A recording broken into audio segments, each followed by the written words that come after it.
കാസർഗോഡ് ജില്ലയിലെ നിർണായകമായ 3 നിയോജക മണ്ഡലത്തിലും ഒരുപോലെ കേട്ടുവരുന്ന ഒരു പേരാണ് ഷഹനവാസ് പാതൂർ.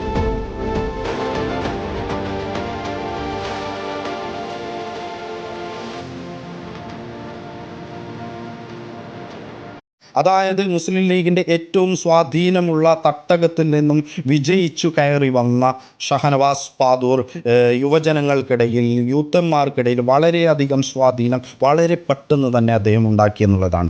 വിജയിച്ച് കയറി വന്നതിന് ശേഷം ജില്ലാ പഞ്ചായത്ത് വൈസ് പ്രസിഡന്റ് ആയതിനു ശേഷം അദ്ദേഹത്തിൻ്റെയൊക്കെ മുൻനിര പ്രവർത്തനങ്ങൾ കാരണം കേന്ദ്ര സർക്കാർ അവാർഡുകളും സംസ്ഥാന സർക്കാർ അവാർഡുകളും വരെ തേടിയെത്തിയിട്ടുണ്ട്. മാത്രമല്ല, സൗമ്യമായ ഏതൊരു രാഷ്ട്രീയ കക്ഷി ചേരലുകൾക്ക് അപ്പുറത്തേക്ക് എല്ലാവർക്കും എല്ലാ പ്രദേശത്തും ഒരുപോലെ സ്വാധീനം ചെലുത്താൻ പറ്റുന്ന, അല്ലെങ്കിൽ ഈ പറയപ്പെട്ട 3 നിയോജക മണ്ഡലത്തിന് വളരെ നിർണായകമായ സ്വാധീനം ഉണ്ടാക്കിയെടുക്കാൻ പറ്റുന്ന ആളായതുകൊണ്ട് തന്നെ അദ്ദേഹത്തിൻ്റെ സ്ഥാനാർത്ഥിത്വം വളരെ പെട്ടെന്ന് തന്നെ ആദ്യം തന്നെ ഇലക്ഷൻ അടുക്കുമ്പോൾ തന്നെ മുൻനിരയിൽ ഉണ്ടായിരുന്നു എന്നുള്ളതാണ്. ഇപ്പോൾ ഏറ്റവും അവസാനത്തെ രാഷ്ട്രീയ സാഹചര്യത്തിൽ അദ്ദേഹത്തിൻ്റെ പേര് ഇല്ല, അല്ലെങ്കിൽ കാണുന്നില്ല എന്ന അവസ്ഥ വന്നപ്പോൾ ഇന്നത്തെ യുവജനങ്ങൾ തന്നെ നേരിട്ടിറങ്ങിക്കൊണ്ട് അദ്ദേഹത്തിൻ്റെ സ്ഥാനാർത്ഥിത്വത്തിനും വേണ്ടി നിർബന്ധം പിടിക്കുന്ന ഒരു പ്രത്യേക രാഷ്ട്രീയ സാഹചര്യമാണ് കാസർഗോഡ് നമുക്ക് കാണാൻ സാധിക്കുന്നത്. മഞ്ചേശ്വരത്ത് KR ജയാനന്ദയെ സ്ഥാനാർത്ഥിയാക്കുന്നതിൽ ശക്തമായ എതിർപ്പുമായി DYFI CPM ജില്ലാ കമ്മിറ്റി ഓഫീസിൽ നേരിട്ട് എതിർപ്പ് അറിയിച്ചു.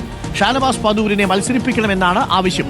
മാത്രമല്ല, അദ്ദേഹത്തിൻ്റെ പരിഷ്കാര കാലഘട്ടത്തിൽ തന്നെ നമ്മൾക്കറിയാം, കാസർഗോഡ് ജില്ലാ പഞ്ചായത്തിൻ്റെ അധീനതയിൽ വരുന്ന എല്ലാ സ്ഥാപനങ്ങളിലും സോളാർ വൽക്കരിക്കാനും സ്വയം പര്യാപ്തമായ വൈദ്യുതി ഉണ്ടാക്കിയെടുക്കുന്നതിനും വളരെ നിർണായകമായ പങ്ക് വഹിച്ചിട്ടുണ്ട്. ഇൻഡസ്ട്രി മേഖലയിലാണെങ്കിലും അദ്ദേഹത്തിൻ്റെ വ്യക്തമായ, അല്ലെങ്കിൽ അദ്ദേഹത്തിൻ്റെ സൗമ്യമായ സൗഹൃദപരമായ ഇടപെടലുകൾ പലപ്പോഴും വളരെയധികം കക്ഷി രാഷ്ട്രീയത്തിനപ്പുറത്ത് അദ്ദേഹത്തിന് വ്യക്തിപരമായിട്ടുള്ള ഒരുപാട് സ്വാധീനം നിർണായകമായ കാസർഗോഡ് രാഷ്ട്രീയത്തിൽ ഉണ്ടാക്കിയെടുക്കാൻ സാധിച്ചിട്ടുണ്ട്. വരും ദിനങ്ങൾ നമ്മൾ അത് തന്നെയാണ് സോഷ്യൽ മീഡിയയിലും ഒക്കെയും കണ്ടുകൊണ്ടിരിക്കുന്നത്. നമ്മൾക്ക് ഒരുപക്ഷെ ഉറപ്പിക്കാനും സാധിക്കും, ഈ പറയുന്ന ഏതെങ്കിലും ഒരു നിയോജക മണ്ഡലത്തിൽ അദ്ദേഹത്തിൻ്റെ പേര്, അദ്ദേഹം ഒരു സ്ഥാനാർത്ഥിയായി വരും എന്നുള്ള കാര്യം.